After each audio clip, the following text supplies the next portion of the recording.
کچھ لوگ سمجھتے ہیں کہ یہ بے پردگی یہ ترقی ہے، یہ ماڈرنزم ہے۔ ایسا نہیں ہے، یہ جہالت تھی۔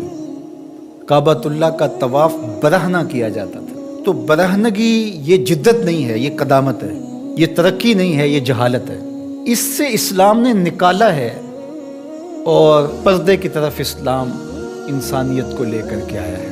کان رسول اللہ صلی اللہ علیہ وآلہ وسلم اشد حیاء من اظراف خدرہا، کمواری لڑکی پردے میں لپٹی ہوئی جس طرح حیادار ہوتی ہے، حضور اس سے بھی زیادہ حیادار تھے۔ تو یہ ہمارا دین ہے، لیکن مغرب اور لادینی قوتیں جانتی ہیں کہ پردہ اسلام کا شعار ہے، اور انہوں نے پہلے اس کو کمزور اس طرح کیا جس طرح ایک رواج کسی نے کہا، بعض بڑے بڑے چینلز کے اوپر بیٹھ کے نام نہاد مفکرین کہتے ہیں یہ عرب کلچر تھا۔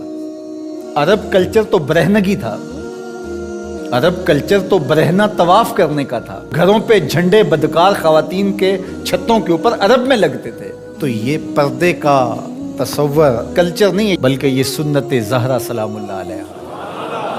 اللہ کے محبوب نے فرمایا ہر دین کی کوئی الگ شناخت ہوتی ہے، الگ پہچان ہوتی ہے، ہر دین کا ایک الگ نشان ہوتا ہے۔ تو اسلام کی وہ خاص چیز، وہ خاص نشان، خاص پہچان پردہ ہے، حیا ہے، اور اگر حیا چلا جائے تو پھر دین بھی چلا جاتا ہے۔ ایک روایت میں فرمایا حیا اور ایمان دو آپس میں جڑی ہوئی چیزیں ہیں، ان میں سے ایک چلا جائے گا پیچھے پیچھے دوسری شے بھی چلی جائے گی۔ تو لادینی قوتیں اس بات کو جانتی ہیں کہ اگر حیا چھین لیں گے تو ایمان اس کے پیچھے پیچھے اس راستے سے جو حیا کے چھننے سے بنے گا، تو انہی قدموں پہ ایمان بھی رخصت ہوتا چلا جائے گا۔ تو لہٰذا ان کو یہ کہو کہ تم ترک ایمان کرو تو یہ تو کبھی راضی نہیں ہوں گے، تو اس لیے انہیں پردے کا ترک کروایا جائے، انہیں حیا کے جوہر سے محروم کیا جائے تاکہ یہ ایمان کے جوہر سے بھی محروم ہو جائے۔ تو پھر انہوں نے کئی رنگ تراشے، کبھی کہا کہ نظر کا پردہ ہے، کبھی کہا کہ پردہ تو انسان کے دل میں ہوتا ہے۔ مجھے بتاؤ آج کا شخص جو شہوتوں سے لتھڑا ہوا ہے، جہاں شہوات کی گندی ہوائیں چل رہی ہیں، اس ماحول کے اندر اگر کوئی یہ بات کہے تو کتنی عجیب ہے، جس ماحول میں تقدس کی باد صبا چلتی تھی اور وہی اترتی تھی، اور جبریل کو وہی لے کر کے آتے صحابہ نے دیکھا تھا، اور قرآن اترتا تھا، اور قرآن پڑھانے والے سکھانے والے خود صاحب قرآن تھے۔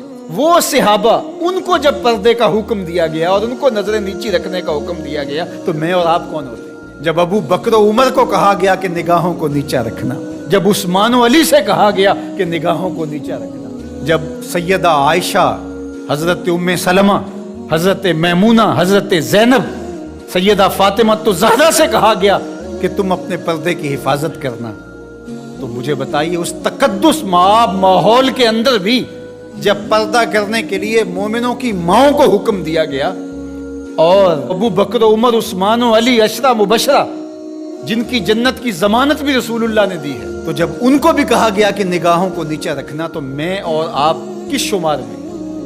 تو یہ ایک نفس کی کہانی ہے جو ہم گھڑ کے بیٹھ گئے، کہا کوئی بات نہیں جی، پردہ تو دل کا ہوتا ہے۔ بحالت مجبوری خواتین کو گھر سے نکلنا پڑتا ہے، لیکن اس میں بھی اس کو تاکید کی گئی کہ تیرا پردہ کسی صورت کے اندر بھی ختم نہیں ہونا چاہیے۔ میں خراج پیش کرنا چاہتا تھا یہاں ہماری ہمسائیگی کے اندر اس خاتون کو جس نے اللہ اکبر کا نعرہ لگا کر کے بتلایا کہ یہ امت ابھی بھانج نہیں ہوئی، اس امت میں آج بھی بیٹیاں موجود ہیں جو اپنی آبرو پر پہرا دے سکتی ہیں، اور یہ حالات بتاتے ہیں کہ یہ امت مرنے کے لیے نہیں، قیامت تک قائم رہنے کے لیے پیدا ہوئی انشاءاللہ۔ اس دبی ہوئی راکھ میں چنگاریاں موجود ہیں جو وقت آیا تو شعلہ جوالہ بھی بن جائیں گے انشاءاللہ العزیز۔ اقبال نے ایک بات کہی تھی، اگر پندے ز درویش پذیری، ہزار امت بمیرت تو نہ میری، بطول باش و پنہا شو ازیں اثر کہ در آغوش شبیر بگیری۔ اقبال کہتا ہے اس فقیر کی ایک بات مان، ساری امتیں مر جائیں گی، امت مسلمہ تجھے زوال نہیں آئے گا، اور وہ کیا؟ بطول باش، بطول بن جا اور زمانے کی نظروں سے پوشیدہ ہو جا، پھر تیری آغوش میں بھی حسین ابن علی جیسے بیٹے جنم لیا کریں گے، ان کے جانشین تیری گود میں بھی پیدا ہوں گے۔ تو اس لیے پردہ ہماری شناخت ہے۔ آج جو کہتی ہیں جناب پردہ پردہ، یہ کیا ہے؟ یہ تو کٹھ ملا کی اصطلاح ہے۔ کچھ بولتی ہے جناب یہ دقیانوسیت ہے، کوئی کہتے ہیں یہ زمانہ قدیم کی کہانیاں ہیں۔ جب قبر میں اتریں گے تو تو اس وقت مرد کے لیے 3 چادریں، عورت کے لیے اسلام نے پھر بھی 5 چادریں رکھی ہیں. اس کا کفن بھی الگ رکھا ہے اس لیے کہ وہ پردے کی چیز ہے.